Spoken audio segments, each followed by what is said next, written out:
ইল্লাল্লাহ লা ইলাহা ইল্লাল্লাহ লা ইলাহা ইল্লাল্লাহ ইল্লাল্লাহ ইল্লাল্লাহ ইল্লাল্লাহ ইল্লাল্লাহ ইল্লাল্লাহ ইল্লাল্লাহ ইল্লাল্লাহ আল্লাহ আল্লাহ আল্লাহ আল্লাহ আল্লাহ আল্লাহ আল্লাহ আল্লাহ আল্লাহ। এখন ছেলে কাঁদবে বাবা বাবা বলে, মেয়ে কাঁদবে মামা বলে।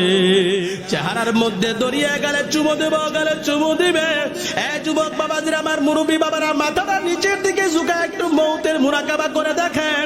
দেখেননি আমার মালিক আজকের এই বসাকে উসিলা বানায়া জান্নাত দিতে পারে। জোরে কোন ঠিক কিনা?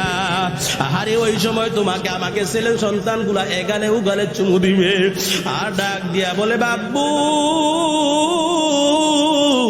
তুমি কেন ঘুম থেকে উঠো না? তোমার গায়ের মধ্যে কে সাদা শাড়ি পরাইলো? কেন তুমি আমার ডাকের জবাব দাও না? ইমাম সাহেব যখন 4 তাকবীরের জানাজার নামাজ পড়াইয়া তোমাকে আমাকে যখন এরকম ভাবে কবরের দেশে নিয়ে রওনা করবে, আহারে বাবা, ওই কবরের পা ডান দিকে রাখিয়া 3 জন মানুষ কবরের ভিতরে লাফ মারিয়া নামবে, তোমাকে আমাকে ধরাধরি করিয়া ওই কবরের ভিতরে নামানো শুরু করবে।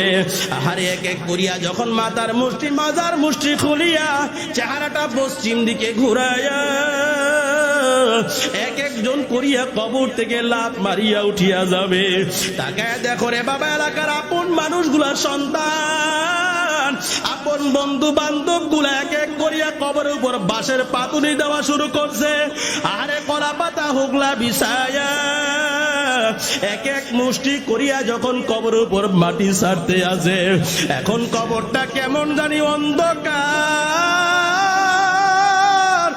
আর অন্ধকার।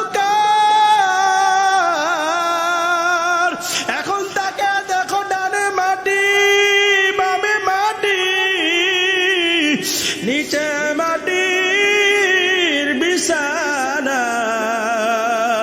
উপরেতে ছাপা মাটি, বাইগাও যাইতে পারবো না। যদি খুদা নাস্তা খাস্তা এরকম আল্লাহকে ভুলিয়া নাফরমান হইয়া যদি বাবা কবরে যাও, মুনকার নাকির আসিয়া প্রশ্ন করা শুরু করবে, মার রব্বুকা মান দীনুকা মান নাবিয়ুকা। যদি আল্লাহকে নিয়া, আল্লাহ এবং আল্লাহর রাসূলকে নিয়া যদি বাবা কবরে যাইতে পারো,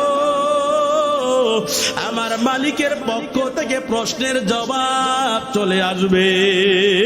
জোরে জোরে কোন সুবহানাল্লাহ। আর যদি খোদা নাস্তা জানা কাস্তা আমার মালিককে বলিয়া গুনাহগার হইয়া বেপরদা হইয়া, ঘরের মেয়ে লোকেরা বেপরদা হইয়া আজকে পর্দা করো না, বেনামাজি হইয়া, সুদখোর হইয়া, হারামখোর হইয়া যদি বাবা কবরে যাও, মুনকার নাকির যখন প্রশ্ন করবে, মার রব্বুকা, বল তোর রবকে, অমান দিনুকা, বল তুই কোন ধর্মের অনুসারী ছিলি। যখন মুনকার নাকির প্রশ্ন করবে রাসূলকে দেখাইয়া, বল এই লোকটা কে, আহারে সাথে সাথে জবানে আওয়াজ আসবে, লা আদরি, আমি কিছুই জানি না। কারণ দুনিয়ার জমিনে আমি নামাজ পড়ি নাই, আমি রাসূলের সুন্নাত পালন করি নাই, আমি পর্দা করি নাই, হালাল হারাম মানি নাই।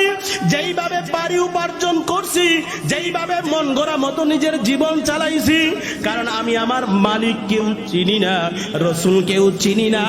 আহারে এরকম ভাবে আল্লাহর পক্ষ থেকে আওয়াজ হয়ে যাবে, আরে মুনকার নাকির শোন শোন, আমি মালিক এই গুনাহগার নাফরমানকে এত নেয়ামত দেওয়ার পর এই গুনাহগার আমার মালিককে, মালিকের ইবাদত বন্দি করে নাই, হুকুমকে অমান্য করছে, বারবার গুনাহ করছে, বারবার গুনাহ করছে। আমি মালিক আজকে তার জন্য জাহান্নাম বরাদ্দ করে রাখছি।